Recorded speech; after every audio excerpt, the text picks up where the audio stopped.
সারাদিন না খেয়ে দিয়ে চললাম ট্রেনে করে। গুড মর্নিং, আমি সোমা।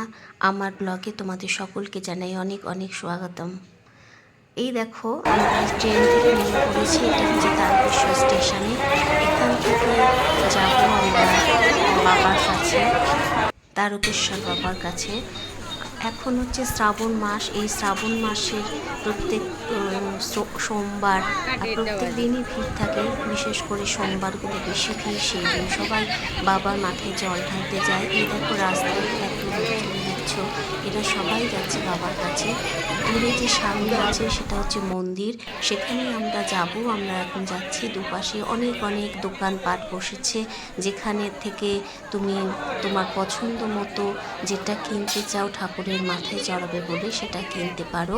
এর জন্য তারপরে উপোস করে খাওয়া দাওয়ার ব্যবস্থাও রয়েছে। আমরা এখানে চলে আসলাম দুধ পুকুরে। এখানে দুধ পুকুরে অনেকে স্নান করে। স্নান সেরে এখান থেকে জলে ডুব দিয়ে বাবার মাথায় জল ঢালার জন্য জল নিয়ে যায়। আমি এখানে স্নান করিনি, যেহেতু বাড়ি থেকে স্নান করে এসেছিলাম, তাই দুধ পুকুর থেকে কিছুটা জল তুলে নিয়েছি বাবার মাথায় ঢালবো বলে চলে আসলাম। তারপর দেখতে পাচ্ছ এখানে কত লোক স্নান করছেন।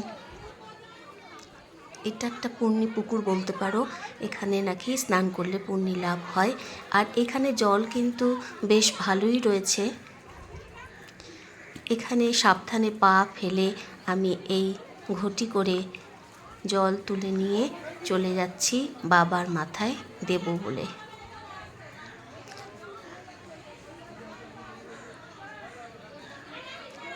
কিন্তু জানো, যেদিনকে আমি তারকেশ্বর গেছিলাম সেদিনকে প্রচণ্ডই ভিড় ছিল, এত ঠেলাঠেলি হচ্ছিল কি বলবো।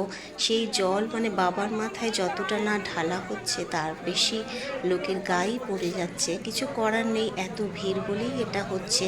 তবুও সবাই জল ঢালার জন্য দেখো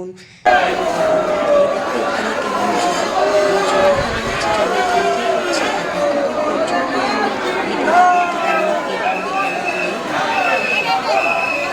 সবাই হাতে গঙ্গা জল নিয়ে, দুধ জল নিয়ে দাঁড়িয়ে আছে। সব যা যা ইচ্ছে বাবার মাথায় ঢালবে বলে। এই ঢালা হয়ে গেল। এখন দেখো চলে এসেছি।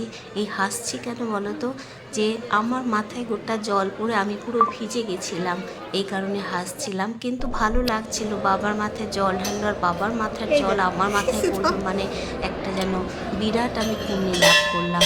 আর এখানে একটা মন্দিরে চলে এসছে, এটা সম্ভবত মহাকাল মন্দির। এইখানে ঘন্টাটা দেখো বাজাতে পারছিলাম না, এক হাতে ঘটিতে সামান্য চন্দন একটু ছিল বলে পরে, সেই জন্য তাও কষ্ট করে এটাকে ঘন্টাটাকে বাজালাম। এই দেখো ভেতরটা দেখো তোমরা, খুব সুন্দর। আর সামনে ফুলের গাছ রয়েছে।